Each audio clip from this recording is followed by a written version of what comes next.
6 जून 2026 देश की राजधानी दिल्ली के जंतर मंतर पर कुछ ऐसा हुआ जो शायद भारत के इतिहास ने पहले कभी नहीं देखा था।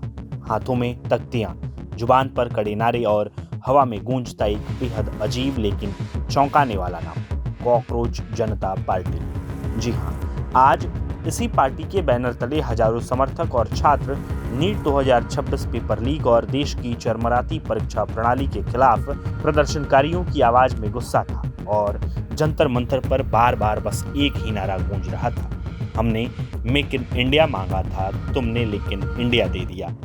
यह सिर्फ एक सामान्य विरोध प्रदर्शन नहीं है, यह देश के लाखों छात्रों और युवाओं के सब्र का बांध टूटने की कहानी है, जो आज एक कॉकरोच के नाम के बहाने सैलाब बनकर बाहर आया है। अब आपके मन में सवाल उठ रहा होगा कि आखिर यह कॉकरोच जनता पार्टी आई कहां से और इसका नाम ऐसा क्यों है। इस पूरे आंदोलन की शुरुआत हुई देश के सर्वोच्च अदालत यानी सुप्रीम कोर्ट के माननीय मुख्य न्यायाधीश सूर्यकांत की एक टिप्पणी से। बीते 15 मई को एक मामले की सुनवाई के दौरान उन्होंने कथित तौर पर कुछ बेरोजगार युवाओं की तुलना कॉकरोच और समाज के परजीवी यानी पैरासाइट से कर दी। युवाओं को यह बात चुभ गई। इसी अपमान को एक हथियार और राजनीतिक पहचान बनाते हुए अमेरिका में रह रहे पॉलिटिकल कम्युनिकेशन स्ट्रेटेजिस्ट और बॉस्टन यूनिवर्सिटी के ग्रेजुएट अभिजीत दीपके ने एक अनोखे आंदोलन की नींव रखी। शायद किसी ने नहीं सोचा था कि यह गुस्सा इस कदर फैलेगा। आज की तारीख में इस पार्टी के इंस्टाग्राम पर 2 करोड़ 20 लाख से ज्यादा फॉलोअर्स हो चुके हैं, जो देश की कई मुख्यधारा की राजनीतिक पार्टियों से कहीं ज्यादा है।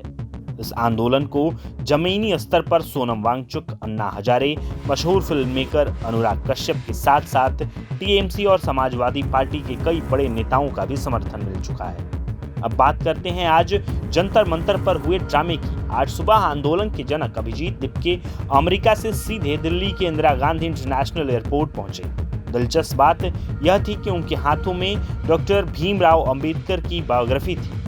भारत आने से पहले ही दीपके ने आशंका जताई थी कि उन्हें देश में कदम रखते ही गिरफ्तार किया जा सकता है, लेकिन वो डरे नहीं। उन्होंने साफ कहा था, जेल का डर कब तक, हम एक जीवंत लोकतंत्र में जी रहे हैं और शांतिपूर्ण आवाज उठाना हमारा संवैधानिक हक है। मामले की संवेदनशीलता को देखते हुए दिल्ली पुलिस ने सुप्रीम कोर्ट के दिशा निर्देश के तहत वन टाइम स्पेशल एग्जॉप्शन, एक बार की विशेष छूट देते हुए सुबह 10 बजे से शाम 5 बजे तक प्रदर्शन की अनुमति दी थी। इस प्रदर्शन के दौरान कॉकरोच जनता पार्टी ने सरकार के सामने 3 प्रमुख मांगे रखी। पहली मांग केंद्रीय शिक्षा मंत्री धर्मेंद्र प्रधान का तत्काल इस्तीफा, नीट, यूजी, सीयूईटी और सीबीएसई बोर्ड परीक्षाओं में हुई भारी गड़बड़ियों की जिम्मेदारी तय हो। तीसरी मांग, हमारी पूरी परीक्षा प्रणाली को तुरंत बड़े और पारदर्शी ढांचागत सुधार किए जाएं। सीजेपी के आधिकारिक प्रवक्ता सौरव दास ने मीडिया से बात करते हुए एक बड़ा दावा किया। उन्होंने बताया कि शिक्षा मंत्री धर्मेंद्र प्रधान के इस्तीफे की मांग वाली ऑनलाइन पिटीशन पर अब तक 8 लाख से ज्यादा लोग साइन कर चुके हैं। उन्होंने सरकार द्वारा उठाए गए कदमों जैसे सीबीएसई अध्यक्ष के सचिव के तबादले को महज आंखों में धूल झोंकना करार दिया।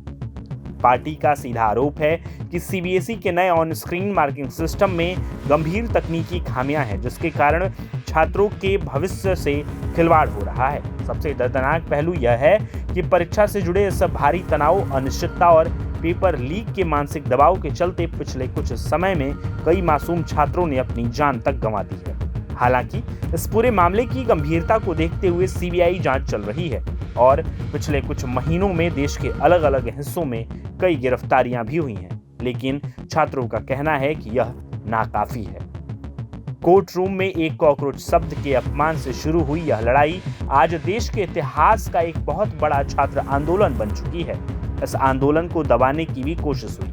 राष्ट्रीय सुरक्षा का हवाला देकर सीजेपी के ऑफिशियल ट्विटर अकाउंट को ब्लॉक कर दिया गया और इसके संस्थापक को लगातार हैकिंग के प्रयास और धमकियां भी मिल रही हैं। लेकिन सबसे बड़ा सवाल यही है कि क्या सरकार इस बार इन युवाओं की चीख सुनेगी? क्या देश के करोड़ों छात्रों के भविष्य और उनके माँ बाप के सपनों की कोई जवाबदेही तय होगी? इस पूरे मामले में आपकी क्या राय है? क्या शिक्षा मंत्री को इस्तीफा देना चाहिए? हमें कमेंट सेक्शन में अपनी राय जरूर बताएं।